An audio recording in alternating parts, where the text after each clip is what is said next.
வணக்கம். என் பெயர் துரைராஜ். நான் பெரியார் தொண்டன், திராவிடர் கழகத்தை சேர்ந்தவன். தங்களுடைய நிகழ்ச்சியை சென்ற ஆண்டும் கண்டு கழித்தேன். மிகவும் நல்ல முயற்சி, தைரியமான முயற்சி, நியாயமான முயற்சி. உங்கள் நம்பிக்கைகள் எப்படி இருந்தாலும் நீங்கள் தைரியமாக மற்றவர்களுக்கு கருத்தையோ கேள்வியோ கேட்க சொல்லுகிறீர்கள். இது திராவிடர் கழகத்தில் தந்தை பெரியார் அவர்கள் நடத்திய முறை. இதோடு ஒரு சிறிய கேள்வி அடியேன். இறைவன்தான் உலகத்தில் பெரியவன், இறைவன் சர்வ வல்லமை உள்ளவன், எல்லையற்ற அருளாளன், மிக பெரும் கருணையுள்ளவன் என்று சொல்லிவிட்டு நீங்கள் ஆரம்பத்தில் பேசும்போது கூட சாந்தியும் சமாதானமும் இங்கு நிலவட்டும் என்று சொன்னீர்கள். ஆனால் என்றைக்கு உலகம் ஏற்பட்டதோ அன்றிலிருந்து இன்று வரை சாந்தியும் இல்லை, சமாதானமும் இல்லை. மனித வர்க்கம் ஒருவனை ஒருவன் அடித்து சாப்பிட்டிருக்கிறது. ஆதாம் ஏவாளுக்கு பிறந்த பிள்ளைகளே ஒருவரை ஒருவர் கொன்றிருக்கிறார்கள். அதுபோல மற்ற ஜனத்தொகைகளையும் ஒருவர் மாற்று கருத்துக்களால் கொலை செய்திருக்கிறார்கள். கருணையுள்ள கடவுள் இதையெல்லாம் ஏன் பார்த்துக் கொண்டிருக்கிறார்கள்? நோய் கிருமிகளை யார் படைத்தது? கொசுவையும் மூட்டை பூச்சியும் எவர் படைத்தார்? எதற்காக படைக்க வேண்டும்? அதனால் மக்கள் எவ்வளவு சிரமப்பட வேண்டியிருக்கிறது. ஒருவன் நோய்வாய்ப்பட்டால் அவனுக்கு மெனக்கட 10 பேர் வேண்டியிருக்கிறது. சமுதாயம் மட்டும் மிகவும் கவலையும் சங்கடத்துக்கு ஆளாகிறது. சர்வையுள்ள வல்லமை உள்ள கடவுள் கொலையையும் கொள்ளையையும் பார்த்து கொண்டு வாழா இருப்பது ஏன்? பின்னால் அவர்களுக்கு தண்டனை அளிப்பது எதற்காக? இதை பற்றி தாங்கள் அருள் கூர்ந்து விளக்கும்படி கேட்டுக்கொள்கிறேன். ஐயா துரைராஜ் அவர்கள் ரொம்ப அழகான கேள்விகளை தொகுத்து ஒரு கேள்வியை கேட்டிருக்கிறாங்க. இப்ப கடவுள்னு ஒருத்தர் இருக்காருன்னு சொன்னா அவர் எதுக்கு நோயை படைக்கணும்? அவர் நல்லவர் தானே. நோயை படைக்கிறாரு, கொசுவை படைக்கிறாரு, கிருமிகளை படைக்கிறாரு. இதனால எவ்வளவு நம்ம கஷ்டமா இருக்குது. இதெல்லாம் ஏன் படைக்கணும்? கடவுள் ஒருத்தர் இதெல்லாம் படைக்க கூடாது. வெறும் நல்லதுகளாக படைச்சிட்டு போயிடணும். சாந்தியும் சமாதானம் உண்டாகட்டுமாகலாம் சொல்றீங்க. இது வரைக்கும் சாந்தி சமாதானம் உண்டாகல. ஒருத்தர் வெட்டிக்கிறான், குத்திக்கிறான், மனுஷனுக்குள்ள எல்லாம் நடக்குது. இது அவங்களுடைய கேள்வி. இது நீங்க நல்லா விளங்கிக்கணும். தீயில இருந்து எறும்பு வரைக்கும், பாம்பு வரைக்கும் கடவுள் படைச்சிருக்கிறாரு, நோயை படைச்சிருக்கிறாருன்னு கேட்டா அதுவும் மனிதனுடைய நன்மைக்கு தான். நோய் என்று ஒன்று வரலன்னு வைங்க, அதற்குரிய அறிவை தீட்டி ஆராய்ச்சி பண்ணக்கூடிய வேலையை மனுஷன் செஞ்சிருக்க மாட்டான். இந்த கிருமிகளும் பாக்டீரியாக்களும் வரலன்னு வைங்க, மனிதன் அந்த மாட்டு வண்டியில தான் இன்னமும் போய்கிட்டு இருப்பானே தவிர அவன் மேல வளர்வதற்கு அல்லாஹ் கடவுள் ஒரு மூளையை கொடுத்திருக்காரு. இந்த மூளையை யூஸ் பண்ணுவதற்கு சந்தர்ப்பங்களை கொடுத்தா தான் அதை யூஸ் பண்ணுவான் மனுஷன். அப்ப இந்த கொசுனால மலேரியா வரும் பொழுதுதான் அதற்கான கிருமிகள் என்ன ஆய்வு பண்ணி அந்த கொசுவை ஜெயிக்கிறதுக்கான வலிமையை மனுஷன் பெற்று அப்படியான சில காரியங்களை மனுஷன் செய்ய முடியுது. அப்ப கொசுவை பத்தி ஆராய்ச்சி பண்ண காரணத்தினாலதான் தண்ணியை பத்தி ஆராய்ச்சி பண்றான். தண்ணிக்குள்ள என்னென்னலாம் இருக்குன்னு ஆராய்ச்சி பண்றான். காற்றை பத்தி ஆராய்ச்சி பண்றான். காற்றுக்குள்ள என்னென்னலாம் இருக்குன்னு ஆராய்ச்சி பண்றான். எதெல்லாம் இருந்தால் நமக்கு கேடுதல் ஆராய்ச்சி பண்றான். இப்படி ஒரு துன்பங்களை கடவுள் தரும் பொழுது அந்த துன்பங்களை எதிர்கொள்ளக்கூடிய ஆற்றலையும் சேர்த்து மனிதனுக்கு தர்றாரு. நீங்க விளங்கிக்கணும். அதாவது நம்மள ஒரு தாக்க வரும்பொழுது நம்ம கிட்ட ஒரு வாளையும் கேடயத்தையும் கடவுள் தந்துடுறாரு. வாளையும் கேடயத்தையும் தந்துதான் தாக்க விடுறாரு.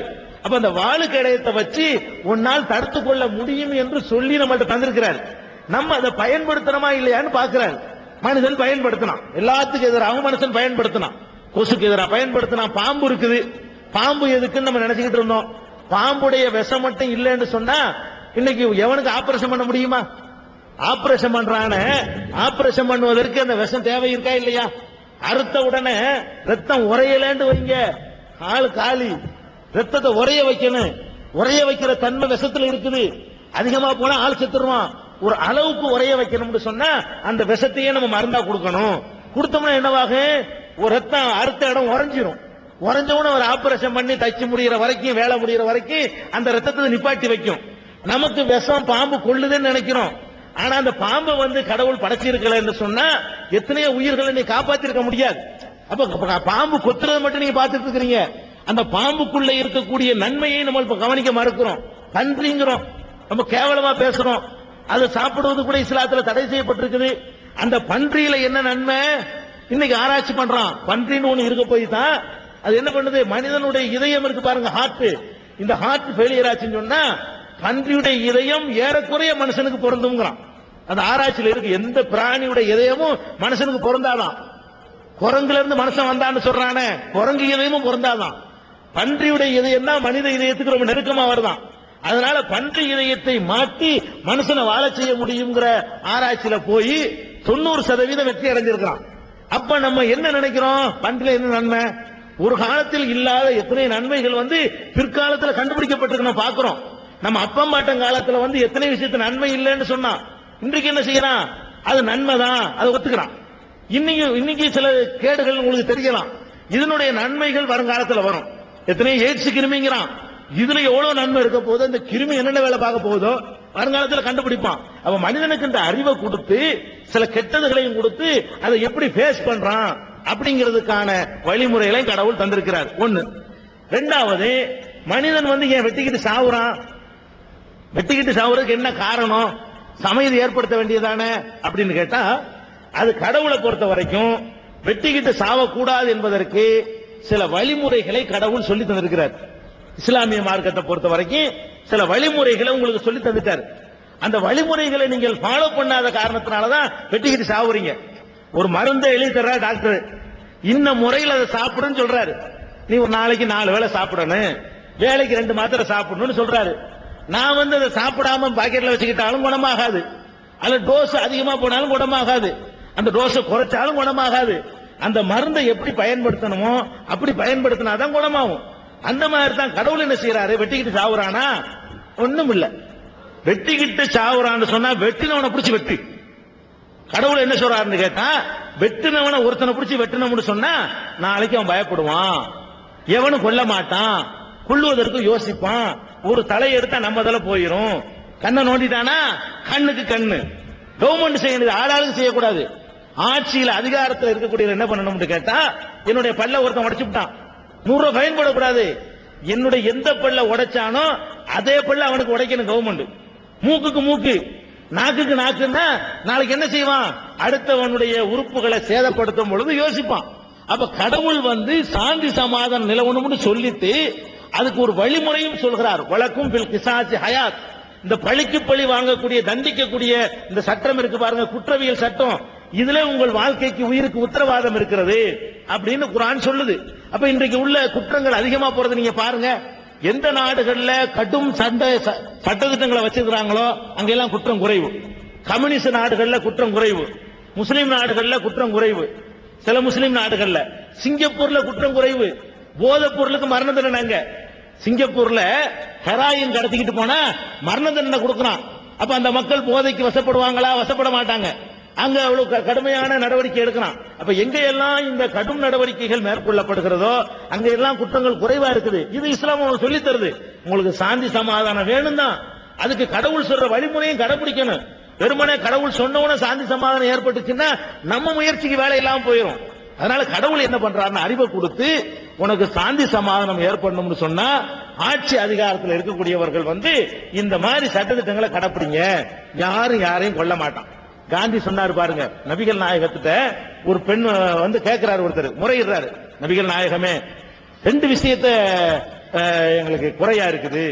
என்னப்பா 2 விஷயம்? ஒண்ணு எப்ப பார்த்தாலும் வழிப்பறியா இருக்குது, தைரியமா எங்கேயும் போக முடிய மாட்டேங்குது, வழிப்பறிக்குள்ள நடக்குது அப்படிங்கிறாரு. அடுத்த குறை என்னப்பா? வறுமை, ரொம்ப வறுமையா இருக்கு, பொருளாதார கஷ்டமா இருக்குது அப்படிங்கிறாரு. நபிகள் என்ன சொன்னாங்க தெரியுமா? வழிப்பறிக்குள்ள தானே, இந்த இப்ப நிப்பாட்டிடுறேன், இப்ப நிப்பாட்டி காட்டுறேன் அப்படிங்கிறாங்க. சொன்னாங்க இனிமேல் ஹல்ரமௌத்துன்னா இது அபிசினியாவில் இருக்குது. ஹல்ரமௌத் என்ற ஊரில் இருந்து சன்னாங்கிற ஊர் வரைக்கும் கிட்டத்தட்ட 1000 கிலோமீட்டர், அது வரைக்கும் ஒரு பெண்மணி தன்னந்தனியாக பிரயாணம் செய்து போய்விட்டு கற்போடவும் உயிரோடவும் திரும்பி வரக்கூடிய நிலைமையை இதோ ஏற்படுத்தி விட்டேன் அப்படின்றாங்க. நபிகள் நாயகம் சொன்னாங்க, அன்றைக்கு அமுல் வழிப்பறி செய்யக்கூடிய யாரா இருந்தாலும் சரி மாறுகை வாங்கி அவர்களை கொலை குற்ற மரண தண்டனை கொடுக்கிறது சட்டம் போட்டாங்க. அதுக்கு பிறகு என்ன ஆச்சு? காந்தி ஆசைப்பட்டாரு.